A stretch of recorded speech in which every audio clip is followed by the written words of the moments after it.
बाबा, आज येताना बासुंदी घेऊन या ना.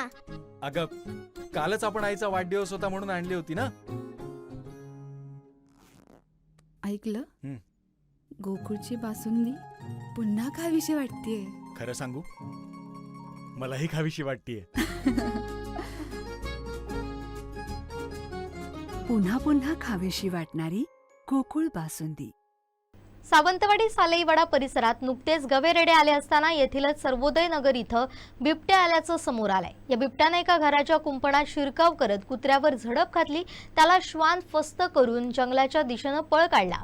संपूर्ण प्रकार सीसीटीव्हीत कैद झाला असून या घटनेनंतर परिसरात भीतीचं वातावरण निर्माण झालंय.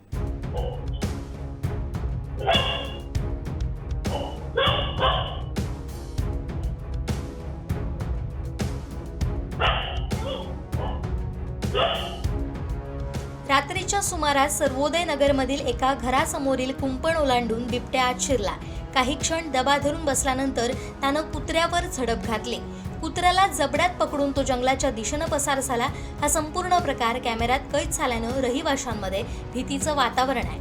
घटनेनंतर कॉलनीतील नागरिकांनी वनविभाग आणि नगरपालिकेवर नाराजी व्यक्त केली. परिसरात भटक्या कुत्र्यांचा सुळसुळाट वाढल्याबाबत अनेकदा तक्रारी करूनही कोणतीही ठोस कारवाई झाली नाही, असा आरोप रहिवाशांनी केलाय. भटक्या कुत्र्यांच्या वाढत्या संख्येमुळेच बिबट्या मानवी वस्तीकडे आकर्षित होत असल्याचं मतही स्थानिकांनी मांडलंय. परिसरात तातडीनं पिंजरा लावावा, रात्रीच्या वेळी गस्त वाढवावी, रस्त्यांवरील पथदिवे तात्काळ दुरुस्त करावेत अशी मागणी केली. सर्वोदय नगरात निर्माण झालेल्या भीतीच्या वातावरणामुळे प्रशासनानं तातडीनं पावलं उचलावीत अशी जोरदार मागणी होतीये.